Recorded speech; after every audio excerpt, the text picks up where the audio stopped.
Good day. I had to decide if it was morning or afternoon, but straight up 12, which makes it afternoon here, but maybe it's morning where you are. So, good day, good afternoon, good morning, good evening. Um, wow, again, I started this live, and then I got all these questions coming up to me from Facebook. They got to change that. It's very distracting. Anyway, I'm so happy to be with you today. We're going to talk about a little bit about when it's time to look for an agent. This is a topic, man. This is a topic. Um, if you would, of course, as we get started, let me know that you're here. I'd be so happy to know who is live, and then we'll get ourselves started. Yeah. Okay. I'm just going to take a quickie look. Okay, there we are. Okay, so um, this is such a this is such an important topic because when the time that I started in voiceover, an agent, that was it. You only the only access that you had to uh, any kind of voiceover copy, auditions, opportunity came by way of agents. If you happen to be someone who knew a casting director, perhaps a casting director, I want to say that one of the first things I ever read for came directly from a casting director, but that was a fluke only because she had just taught she had just taught a workshop that I took, right? So, uh, but but certainly not on any sort of consistent basis. If you were going to build a career, you absolutely had to have an agent. So flash forward how many years? 35, 37 years. It's a whole different ball game. You don't need an agent in order to have a really good voiceover career. I know plenty of people who don't have agents who I am confident certainly make a whole lot more money than I do. Um, Agents do and can provide different kinds of opportunities depending upon the market that you are interested in, pursuing work. So animation and video game work, uh, dubbing work, that kind of stuff. Uh, the vast majority of that comes by way of an agent. So an agent is a good thing to consider, and a good part of many people's overall strategy to find work in this area. I'm sure you can hear that my computer the fan has started whirring. I think I have so much stuff on my computer that it's like, let me just work extra hard to keep things cool. It also happens to be July in Middle Tennessee, and can I tell you, it is hot. And stepping outside my front door is like, honestly, it's like stepping into an oven. As soon as I step outside, my glasses fog over because it's so humid.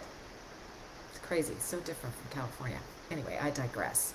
Um, so, the, one of the things that I do want to address here um, is the expectation of what an agent will bring you. I think I mentioned in a previous Facebook Live speaking to a manager, a prominent voiceover manager. It's her experience that all her clients, and she's got many clients from all different parts of the country, including New York and LA. It's her experience that for her clients, only 10 to 20% of their work comes their rephrase that. Only 10 to 20% of their opportunity comes from agents. That's kind of amazing when you compare that to 35 years ago when 100% of the opportunity in voiceover came from agents. So, like, one of the things we have to do is get our perspective straight, really, on even the necessity of having an agent, right? So before I go on, I'm just going to check and see, say hello. Genevieve, Larry, Yvonne, Rachel, you made it. Awesome. Glad you're here. Um, okay, let me carry on. So the landscape has changed for voice actors, which means that the landscape has changed for agents as well. And so agents are looking at different things now than they were back in the day. I got an agent with a great demo. That's all I needed was a great demo. I didn't have to have proof of having developed a career up to a certain point. I didn't need a bunch of spots running, right? I didn't need that in order to land my first agent. Again, very different now. I will say this, I was 23 when I landed my first agent. And I do think that it is different for teens and young adults. Sometimes, well, a lot of times, teens and young adults have much better access to agents because they know that they've been busy in high school and, doing kid things and haven't necessarily had or taken advantage of the same opportunities to work. Um, and so there isn't the same expectation that there will be a body of work to back up whatever is on a demo. So if you're older, and most of the people that I work with are older, I don't work with teens and young adults per se. There are different qualifications, for getting the attention of an agent. Um, Certainly, a great demo is one of them. One of them. But I think these days you have to have evidence of your capacity to work, which means that you need to have already booked some things and you need to show uh, income in the world of voiceover in order to sort of add to that, add to the list of requirements, that an agent wants to see before they will sign you. Agents nowadays also, um, they will very likely, what do they call it? Like they'll hip pocket you. I don't know if that term is still alive and viable. But what that means is they're not going to sign you uh, straight out of the gate, but they will send you auditions and see how you do. And by see how you do doesn't necessarily mean that you're going to book in that span of time where they're sort of testing you out, giving you a dry run, if you will, right? What they want to see is your capacity to audition. Are your auditions good? Are they competitive? Do you take direction well? Do you read direction well? Do you turn things in on time? Are you responsive?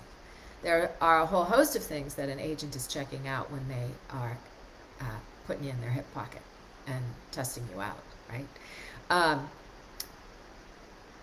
so that's another piece, right? Like being, if you are on a trial run with an agent, um, just like just like always, you have to make the audition the primary thing and not allow yourself to become overwhelmed if you don't book in the 3 or 4 months in which they're testing you out. I don't think, I could be wrong, and I can check with some of my agent people. I don't think they necessarily have an expectation that you're going to book inside of that time frame. But they are looking for the quality of your auditions, and they are looking to see if you get shortlisted. You know,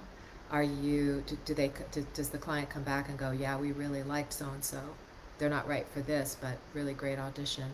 They're looking for that kind of stuff. Um, so keep that in mind.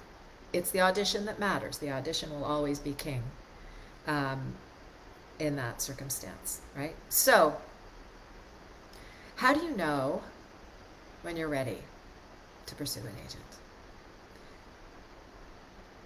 you've been at it for a while. You have explored the other avenues available to you for finding work. Um, that means paid play sites. That means the possibility of LinkedIn. That means seeking out clients on your own. Whatever other contacts you have and connections that you have, where you might be able to find opportunity. Um, those things matter. What's your studio like? Are you able to work? Are you able to actually work from home? That it's not just about having a studio good enough for auditions these days. That used to be the benchmark, and then COVID came along and ruined it. For those folks who are like, yeah, I have a good enough mic to audition, but I'm going to go into the studio to work, so I don't need anything more than a, plug and play USB mic. It's not the case anymore. As much as people want to tell you that it's okay to have a USB mic, it isn't. It's not. Not if you want to work. If you want to just audition on the road and you don't have an expectation on the road, I mean, I say that. If you want to just audition in your house and you don't have the expectation that you're going to work from your house, okay, have a USB mic. But what if you book? Then where are you going to go? Then what mic are you going to use, right? That stuff matters. So is your studio up to snuff? Can you do work that goes to broadcast? Are you prepared for that? Do you know how to work your gear? Do you have Source Connect? You familiar with Zoom? Right? Like all these things, they all matter. A website matters because your agent, your prospective agent, is going to want to know how they can pitch you. Yes, they have their own demos on their own websites. That is true.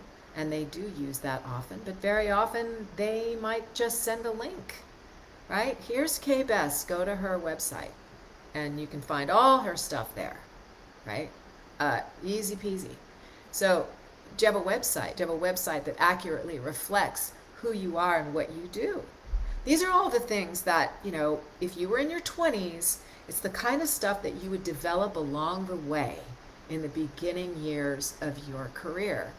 And your agent would be kind of walking alongside you in that. Not that it's not their responsibility to help you put together a website or to market you. That's never been an agent's job, right? An agent's job is to get you opportunities to read, right? So, but nonetheless, they're like a partner, and so they may say to you, okay, it's time you redid your demo, or I need this from you, or do you have a website? And then you can say, yes, here's my website. What do you think? And they may give you feedback and help you along the way. But sort of, excuse me, gone are those days where they're helping you, they're walking alongside you from the beginning. In order to land an agent, you got to have some semblance of all of that already, right? So, and the whole demo factor is so huge. And a lot of people, God, there's so much disparate information about when you make a demo, what kind of demo, how much money do you spend on a demo, what if I don't have the money, what if I'm not ready quite for an agent yet. There's so much. And you know me, my motto really is start where you are, use what you have, do what you can, start where you are, use what you have, do what you can. And I maintain that, right? So that you can use snippets of things that you create in the beginning stages where you're putting something up on Voice 123 or something like that, right? You don't need a full-fledged $2,500 demo in order to get yourself started on a pay-to-play site. Do you need a full-fledged professional demo when you go to seek an agent? 1,000% you do. Now,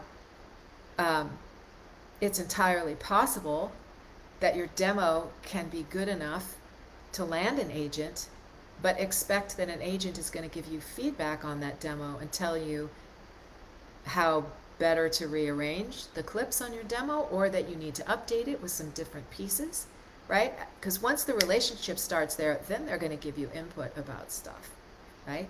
So, trying to think of what else. It's like these days in the 21st century, it's almost as if you need to have established your career before you seek out an agent. I'm gonna go with that being a statement of truth.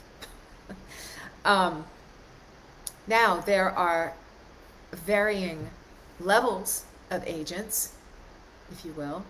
Um, there are A tier agents, B tier, C tier, and it doesn't necessarily. That's not necessarily sort of divided by region of the United States. I would say that there are some, you know, really strong B tier pushing the A tier um, regional agents, right? Like that's the state of things today. You can be a fantastic agent, you can be a national player of an agent from anywhere in the country.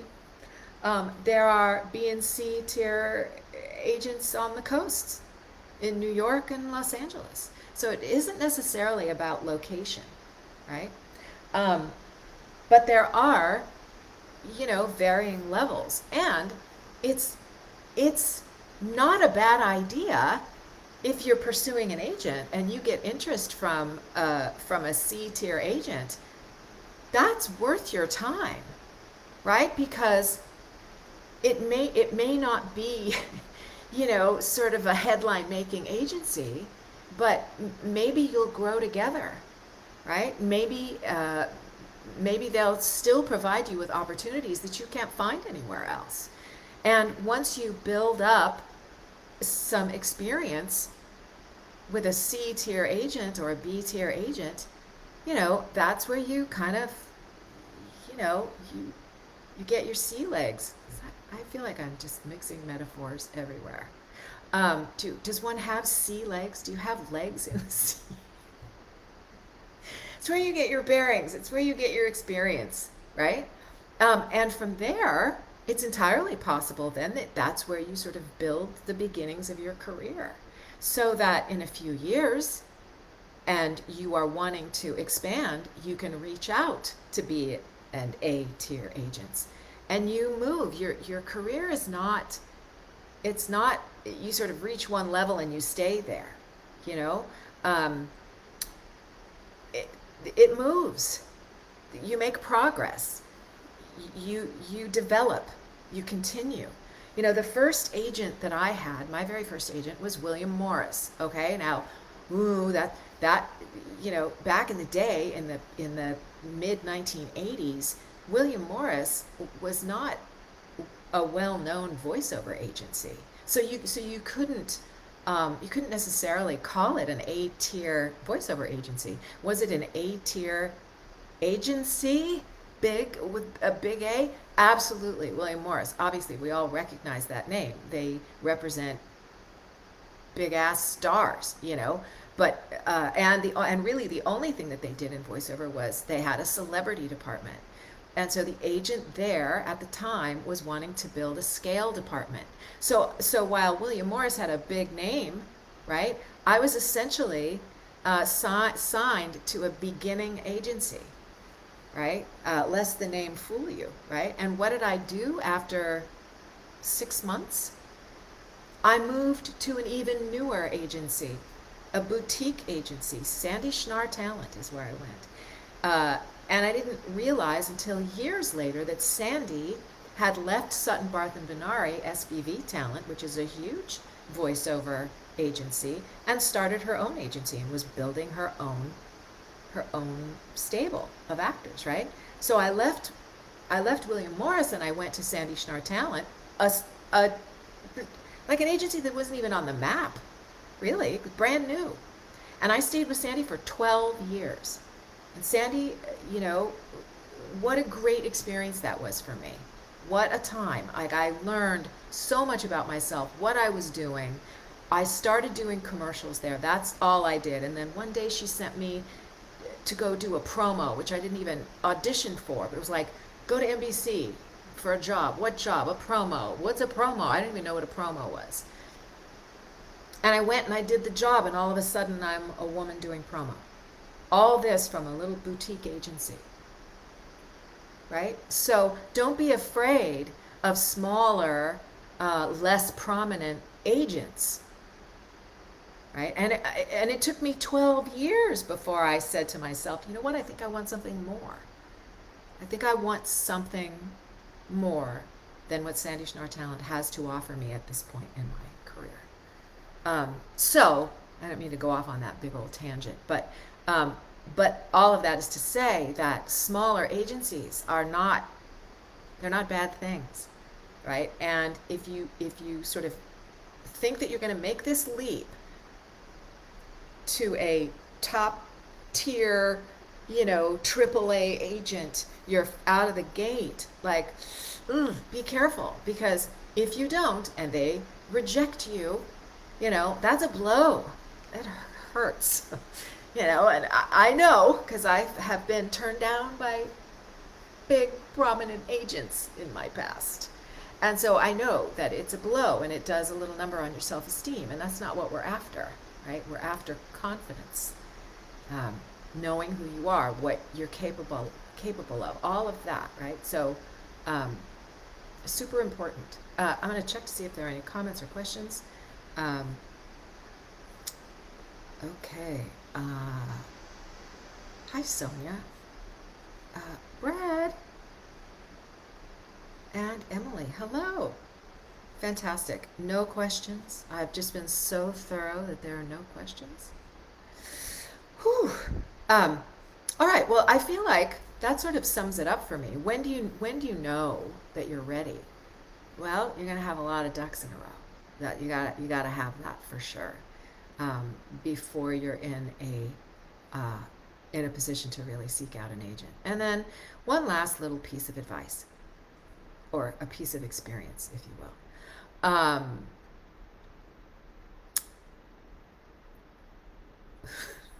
Wow, just lost my train of thought. Oh, I know what it was. You will. There's almost a 100% chance that you will be rejected by agents that you pursue.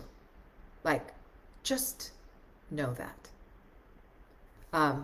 Not every agent is right for you, even if you think they are. Not every agent is capable of seeing your talent.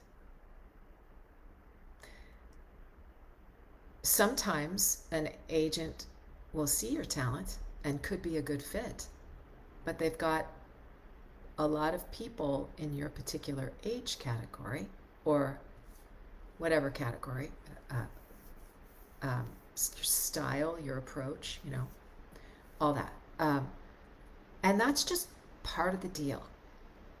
That's just part of the deal.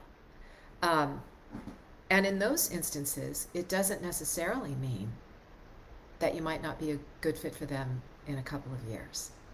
So the thing that we really want to avoid in looking for an agent and approaching an agent is that you just don't want to do it too soon.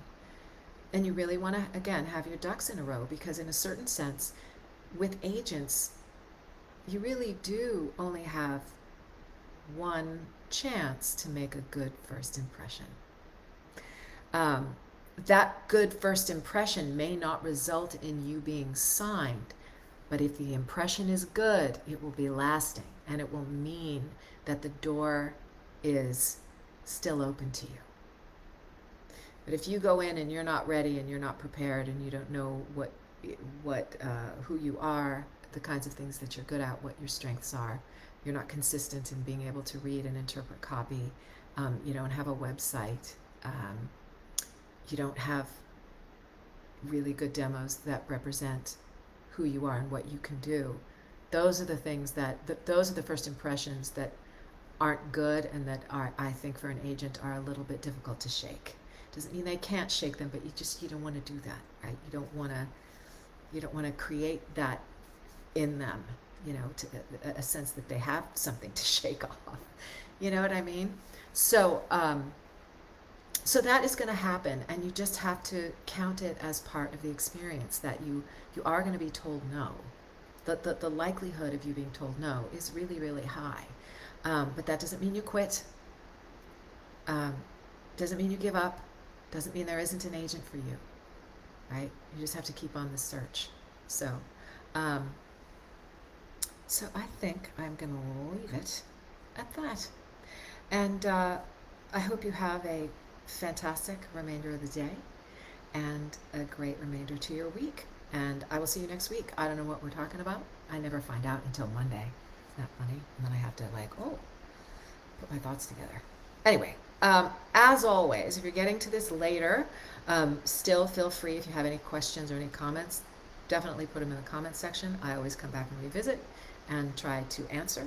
And, look for me, and I shall be found. All right, you guys, have a fantastic rest of your day. Thanks for joining me.